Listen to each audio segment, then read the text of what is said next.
Hello, nerds, and welcome to another Civilization 6 Leader Pass breakdown. Today, we're continuing our talk about the great Builders pack. Absolutely fantastic, with the best builder of them all, Ludwig II of Germany. And boys, am I so excited for Ludwig. When I heard about his abilities, I was like, oh my god, this is incredibly strong. This is one of the fastest culture victories you've ever seen.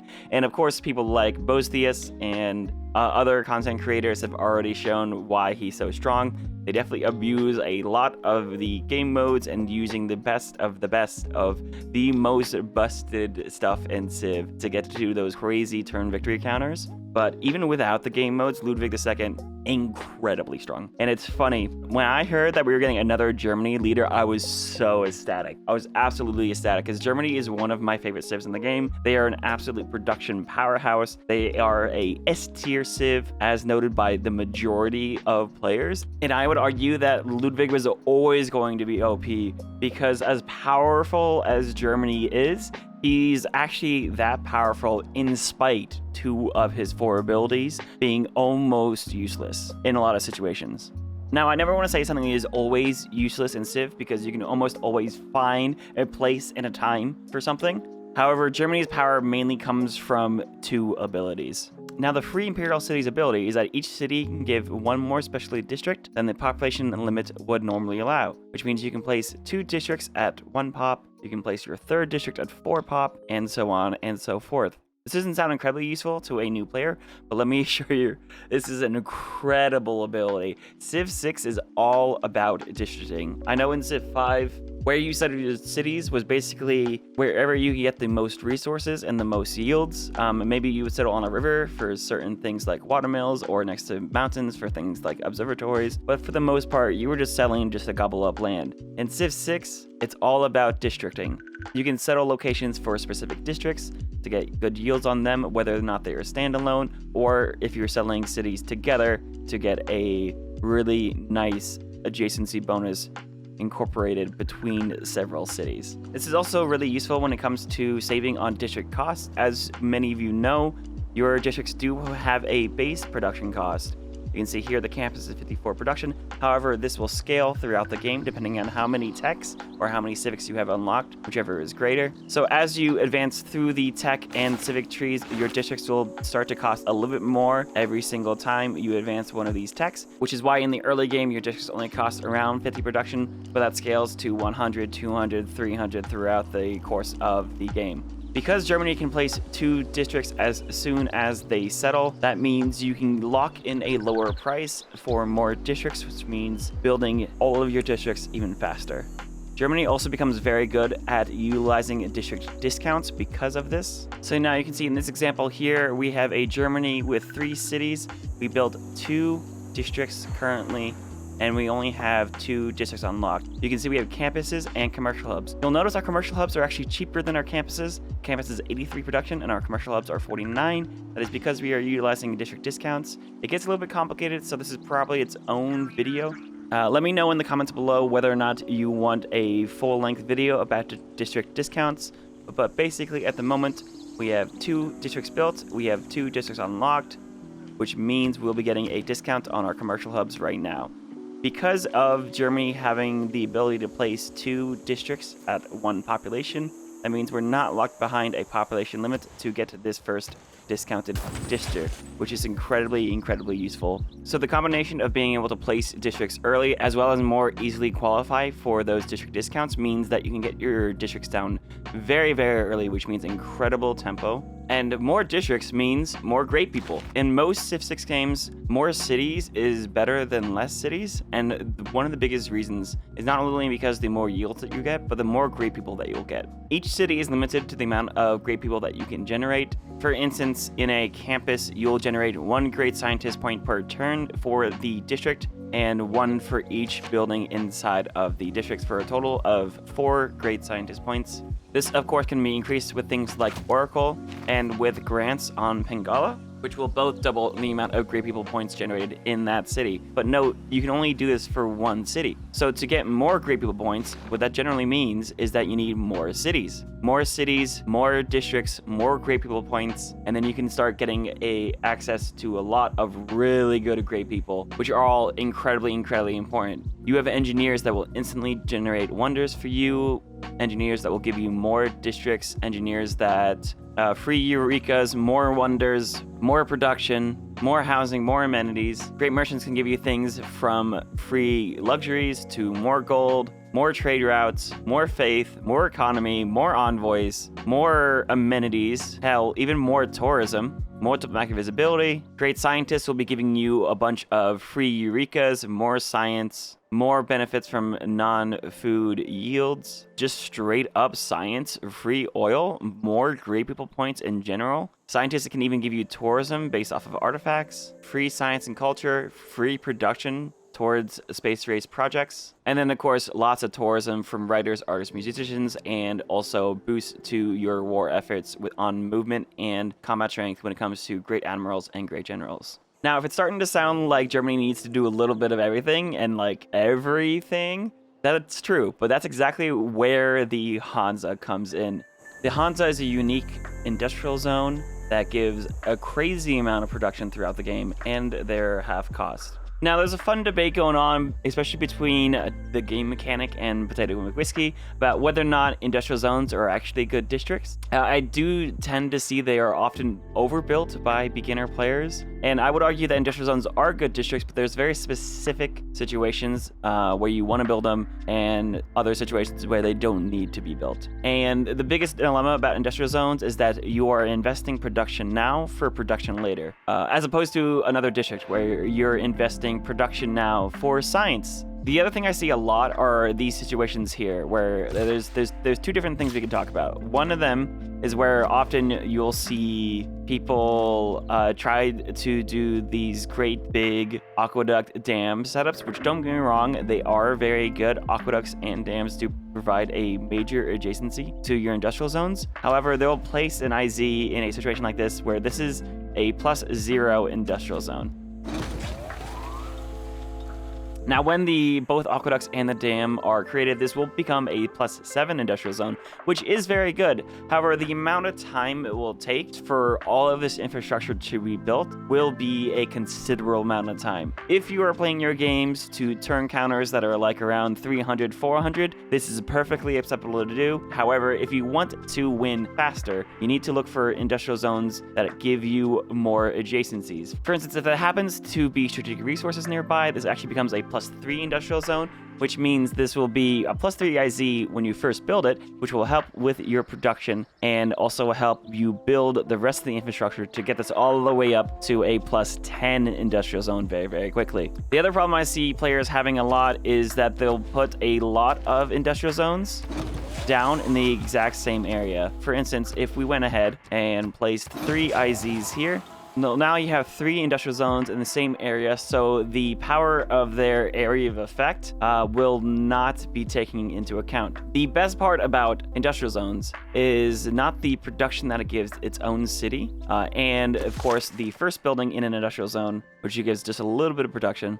The best part of the industrial zone is the area of effects, like the factory, which gives 3 production, an additional 3 production when powered, but all of the production is extended to all city centers within 6 tiles that do not already have a bonus from this type. For instance, if we had 1 industrial zone here, all 3 of these cities will be boosted by the factory. It does not stack for having multiple factories in multiple cities, unless you, of course, have the promotion vertical integration on Magnus, which is useful in certain situations, but this only affects the one city that he's in. The same thing is true for power. So when you unlock the coal power plant, this will provide power to all of your cities within 6 tiles, but you only need the 1 power plant to power all of these cities together. This power will boost a lot of tier 3 buildings. For instance, your research labs generally only give you 3 science, but they'll give you an additional 5 science when they're powered. So it'll jump from +3 to +8. Broadcast centers only give you 2 culture, which is equal to a monument, but they'll give you 4 when they're powered, so then it becomes +6. And stock exchanges will only give you 4 gold, but additional 7 when powered. So it's very important. If you're trying to play very efficiently, you're going to have a industrial zone for each local area of your empire. For instance, if we had a bunch of cities down here, you would want a industrial zone in this area to provide power and factory production to all of these cities. This area really only needs 1 industrial zone normally. Now, the reason the Hansa is so good is because it directly addresses both of those concerns. First of all, it's a half-cost district, so the production investment you need to put into the Hansa is way lower, as well as they get additional production from other sources. They get a major adjacency bonus to commercial hubs, so instead of building aqueducts, you can build commercial hubs for that +2. Which means you can also get the gold, the trade route, and the merchant points. And also, any standard bonus resources provides you +1 production, not just strategic resources. So you can find production from these Hansas in many places. For instance, this Hansa here, you can see is already a +1 because there is an amber tile here. If there's also maize and rice nearby, those will also boost your Hansas. So you can see here, we now have a +3 Hansa from bonus and luxury resources, and we have a +3 from the strategic resources. This also means you could do things like place commercial hubs down to give a standard adjacency, which means the production potential you can get on your Hansas is absolutely through the roof. So alternatively, you can see a situation where you're using your commercial hubs to boost your Hansas or your aqueducts or both. You can see here we have a +15 industrial zone, and you only need 1 for this area to add factory and power AoE to the surrounding area. However, as Germany, your Hansas are half cost. You might as well spam them. You can put them next to other resources, so you can keep getting more and more production. You can see a +6 here, +8 there, and then just go absolutely to town with the amount of production you're going to be able to get out of your cities. And with the amount of good industrial zones you can build here, you'll have a whole total monopoly on the engineer game. You'll be making so many engineer points, especially if you're running certain cards, like if you're running Invention here, where you get additional 4 engineer points per turn and 2 engineer points for every workshop that you build. You'll be just exploding in the engineer game, which means you'll be able to build a lot of wonders. Now, you'll notice I haven't even talked about Fredrick Barbarossa's ability or the U-boat yet, and that's because these are the 2 abilities that really didn't matter. The U-boat we'll talk about first. It's a submarine replacement. It is a nod to Germany's submarine warfare in World War I, which was absolutely devastating to a lot of naval trade, and it has the special ability to have additional 10 combat strength when fighting in ocean tiles, an additional sight, lower production costs, and no strategic resource requirement. So don't get me wrong, these are good units. I just have yet to even see anyone actually use these to a strong Germany game.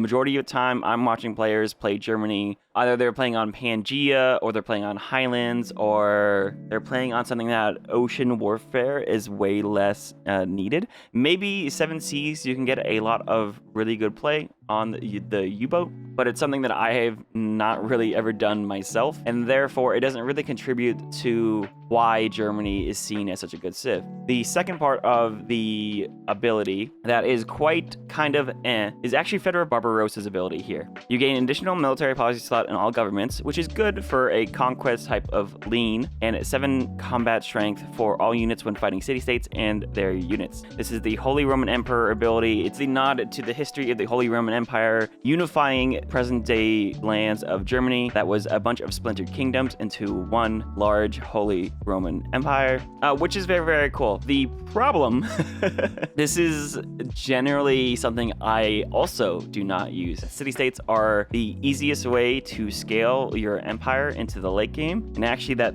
city-states most of the time are friends, not food. And to illustrate my point, here's a fantastic science game we had playing as Ramses II of Egypt, where we control a lot of city-states. We have control of the majority of the city-states in the game.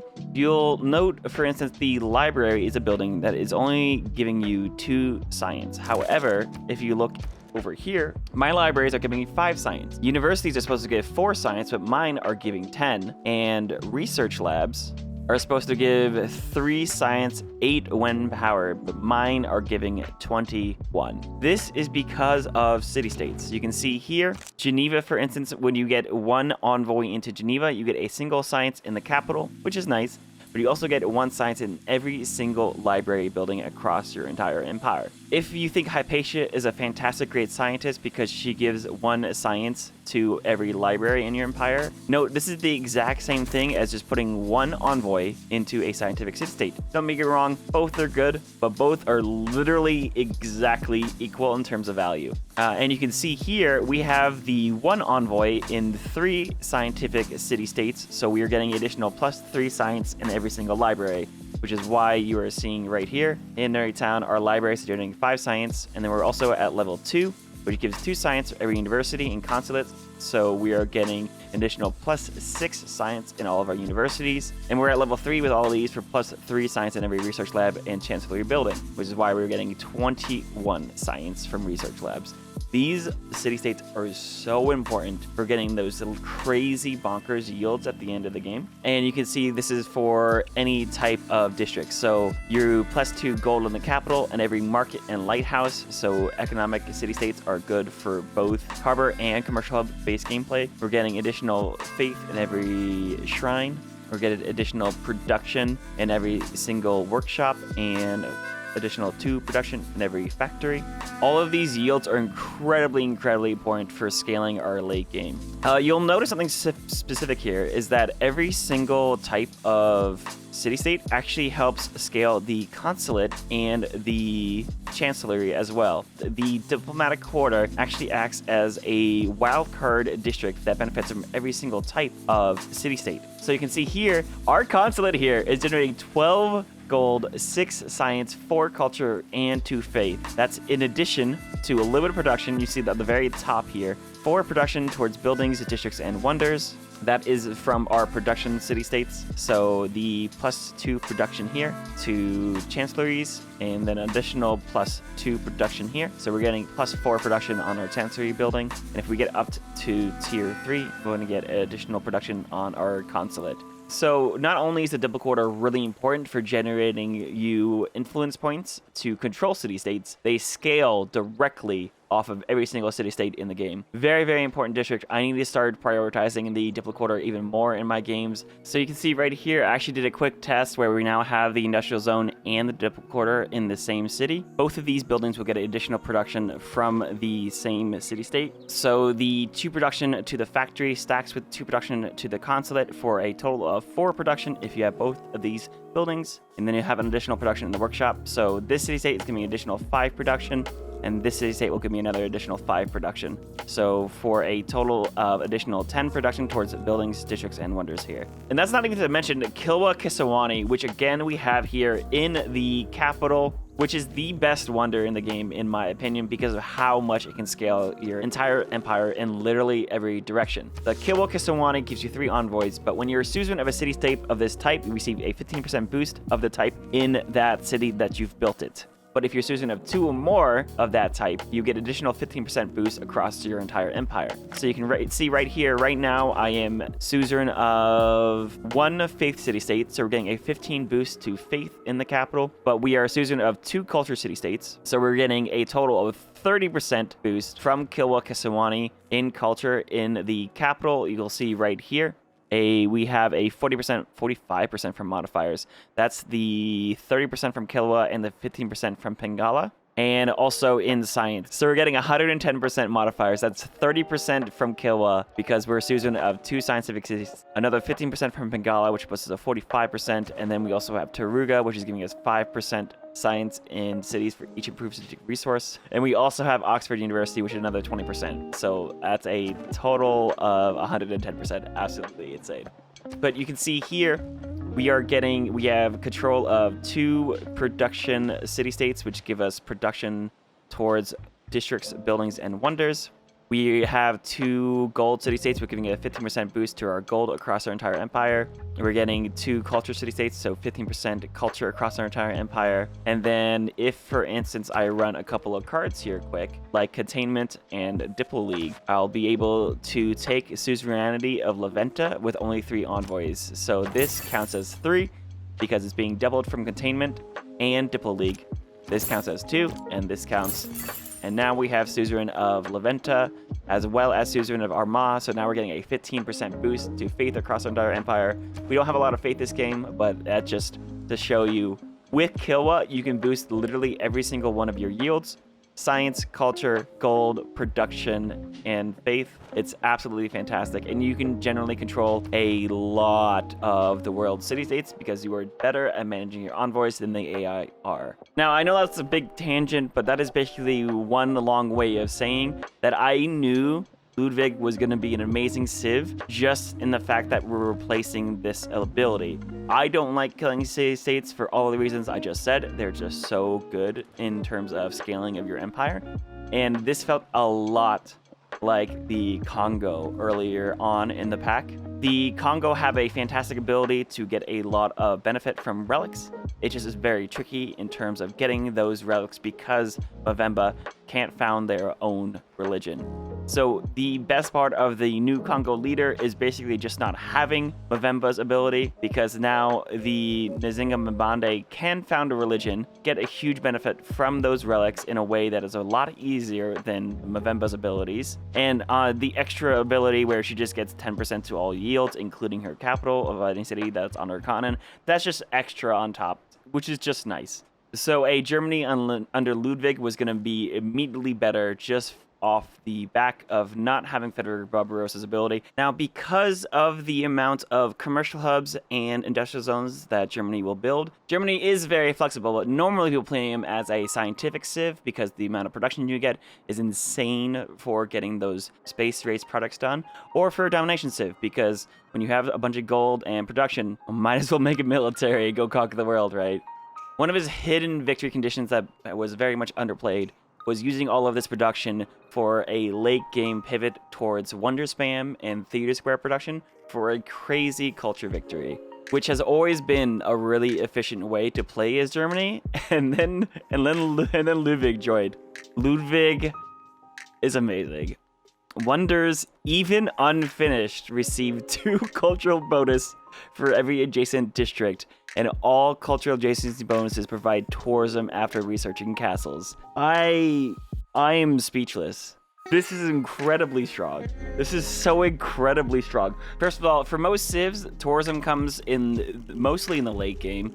Yes, you can build some wonders. Yes, you can get some great works. But a lot of tourism comes in the modern era once you get the flight. And you get tourism from your cultural improvements. So any type of your unique improvements, things like sphinxes, paradisas, or city-state improvements, as well as your seaside resorts, or the tourism you get from your archaeologists, your national parks, late game wonders like Mass Media and Cristo Redentor, as well as the Stadio. There's also rock bands and ski resorts, and the tourism modifiers from environmentalism and computers. Tourism is usually supposed to be a late game currency, where civs have the majority of the game to build up their culture and get their defensive tourists online before you start hammering them with your tourism per turn to attract their domestic tourists and make them foreign tourists in your own land. However, Ludwig's ability gets tourism after discovering castles. Castles is 1,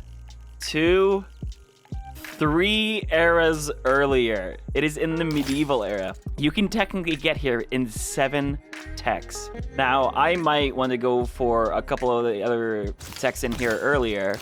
You know, maybe you pick up a couple of these wonders here and you get your commercial hubs and your Hansas. But generally speaking, you can get to castles very reliably in about 12 techs. This is absolutely insane how early this tourism comes online. And if you're unfamiliar with the cultural victory, in the early game, like the domestic tourist that you have to overcome is generated by a civ's culture throughout the entire game. The sooner you get your tourism online, the less domestic tourists and defensive culture your enemies will have, which means you can catch them very, very early on. Which is why culture victories, if you end up going into the late game, kind of really drag on, because all of the other civs culture starts to explode. But if you end up catching them early, you can win really, really fast. That's exactly what this ability is trying to do. So in this example here, we have our first 3 cities, and all of them have placed down an early wonder that we have unlocked. And each of these are generating +2 culture because they are adjacent to our city centers. This is free culture. You don't even need to work a tile. You will be crushing the tile that you are trying to work. However, like, this is incredibly good. This is incredibly good. Then you can go ahead and create some, of course, commercial hub Hansa setups between your cities. Those will just end up boosting your wonders even further. Like, whether or not you even build these wonders, you're gonna have the cultural adjacency from these 3 districts. So this will eventually become a +6. This is a +2, and this will just let you just fly through the culture tree in the early game. Each of these are literally a 0 production monument, and as soon as one of these gets built from the AI, you're gonna lose that culture per turn and tourism per turn you're gonna get if you had castles, but you regain the tile, which means you can just place a different wonder there. Like, as soon as we lose Itamananki, we can go ahead and place Apadana. Yeah. Like, absolutely ridiculous, absolutely crazy. And if you build them, you will get the tourism from the wonder themselves, but then you'll also be getting tourism from the additional Ludwig ability here when you get to castles. To illustrate just how bonkers this gets, this is a game that we played on stream. This is actually a turn 187 culture victory without any of the game modes enabled. This is actually my fastest culture victory, and you can see here we have the Tavanaki that's generating 10 culture per turn in addition to its science buffs. Our theater squares that are generating 9 tourism per turn. Our normal Hansa setups are over here where they're getting adjacency from our aqueducts and our commercial hubs. We also have a couple of campuses, but this is an absolutely crazy game. Coliseum especially, where like Coliseum gives you culture in all of your cities that are within 6 tiles, but then the Coliseum itself is generating culture. Oxford University, that gives you science, is generating culture. Terracotta Army, Alhambra, they're all generating culture, which is absolutely fantastic. It really encourages you to try to settle as many terrain types as possible. Like, we actually went to war up here just so that we could take the city of Liverpool from England so that I could build some of the coastal wonders, because I had no other places full coastal wonders. Don't mind me killing Mitla and stuff. This was actually a very heavy war game that really did slow down my culture victory a lot more. So I need to play Ludwig again and just see how crazy these victory conditions can be. But you definitely want to try to build all of the districts you can to open up more wonders, like industrial zones for River Valley, encampments for these, harbors for the coastal wonders. You want to get a little bit of desert city going. Like, this is a terrible Petra, but it's still generating 10 culture per turn, so it was so worth it, so worth it. And then the wonder itself, if you look at the tourism screen, we'll separately calculate the tourism from the normal tourism wonder bonus, as well as Ludwig's cultural adjacency bonus. This is effectively doubling the amount of tourism you're getting from wonders. Absolutely fantastic. Absolutely fantastic. This theater square too. My goodness. 40 tourism from the district alone. 27 tourism from the Great Works of Writing, and 36 from the Art Museum. I have no words for this. This is absolutely fantastic, and I gotta play him again. In terms of tips playing your next Ludwig game, I would keep an eye out for spawns like this that have floodplains, because you can very quickly place the Great Bath, and even if you don't want to build it, you can still benefit from the culture. Same thing goes for Etamanaki and Hanging Gardens. So each of these can be placed in your capital for some crazy early culture. I would try to build at least 2 campuses early game. This will give you plenty of science to get you through the tech tree to get to castles very quickly, but it also opens up a couple extra wonders like the Great Library and of course Oxford University. I would try to build the Oxford if you can. The Great Library tends to be a lot harder though. After you've gotten your writing boost and you picked up some of the media text, a pyramids is a fantastic pickup if you have a little bit of desert nearby. And then I would go into currency. This is going to be your main district, is your commercial hub. You want to build as many of these as you possible, and you should be able to discount at least 1 or 2 of them based off of the campuses you build beforehand. After that, I would make my way up to the Hansa so you can get your unique industrial zone down. You want to boost these with your commercial hubs and eventually with your aqueducts, and then immediately go to castles. You will want to try to start with the Hansa setup that we were talking about earlier, where you're focusing on commercial hubs into your industrial zones after those first 2 campuses. And then you're going to try to pivot into wonder production and theater squares. I would also look into getting at least 1 entertainment complex, unlock the Coliseum, as well as also saving a spot for Estadio later on in the game. And after that, it's just build theater squares. Build as many theater squares as you can.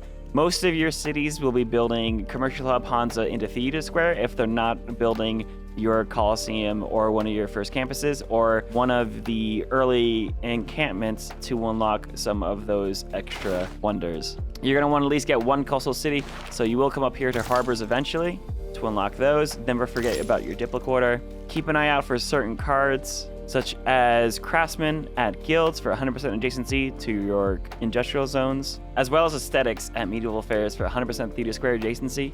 Since your theater squares will be generating tourism, you're gonna want to be able to run this card as much as you can, as well as humanism for the 4 engineer points per turn and 2 for every workshop. Also try to utilize as many of the great engineers as possible. Isidore here is a 1 engineer. Emotap can also 1-tap a lot of the classical wonders, including Mausoleum into Colosseum into another wonder. After you have the production set up, you're going to pivot to a hard culture victory. When you get to humanism, you're going to get as many art museums and archaeological museums as possible. And from there, it's all wonder spam, wonder spam, wonder spam. You know, pick up all of the late game wonders. You should be ahead of the AI in terms of science and culture and most of your yields at this point in the game. Pick up democracy for some great food and production trade routes, as well as New Deal. Rock bands might be a little bit less of a concern since you're not going a faith-based culture victory. We're going gold and production, but you will be able to utilize ski resorts quite a lot. And with all of the extra culture that you're getting from your wonders, you'll be able to get up here to the end game where you get to satellite broadcasts, online communities, environmentalism, and heritage tourism. And then get as far as you can in terms of science. Industrialization early will really help with your production, as well as open up those factories and power plants, as well as Oxford University for another wonder. And then you're going to work your way up. Yeah, you can come up here to flight and then up to radio to get more tourism, and of course computers. If you have a good enough science, you'll be able to come back down for Eiffel Tower, Golden Gate Bridge, and Biosphere to pick up any of those other types of tourism for the late game. And yeah, I'm super excited to keep playing Ludwig. I'm going to try to get a sub 150 victory with him without any game modes. I know people can go much quicker with game modes, but without specifically requiring on like reliquaries and those types of relic-based games, he could still be some of the fastest culture victories you've ever seen. And I would love to get really good at him. If you have thought of anything that I haven't thought about, feel free to leave a comment below. Let me know what I missed, what your favorite things about Ludwig, and what are some ideas you have for some future games. Like I said, I always knew Ludwig was going to be completely overpowered in terms of just swapping out Fredrick Barbarossa's leader ability, but I don't think any of us expected for this crazy of an ability. It's absolutely fantastic. Absolutely in love. If you want to see me try to play more Ludwig games, go ahead and check me out. I also just want to say thank you for getting to this far through the video. These videos take quite a bit of time to think about, dissect, and edit together. If you wouldn't mind giving me a thumbs up, make a comment to the Goddess of Algorithms Pantheon down below. I would really appreciate it. Hopefully I see you guys next time. Bye!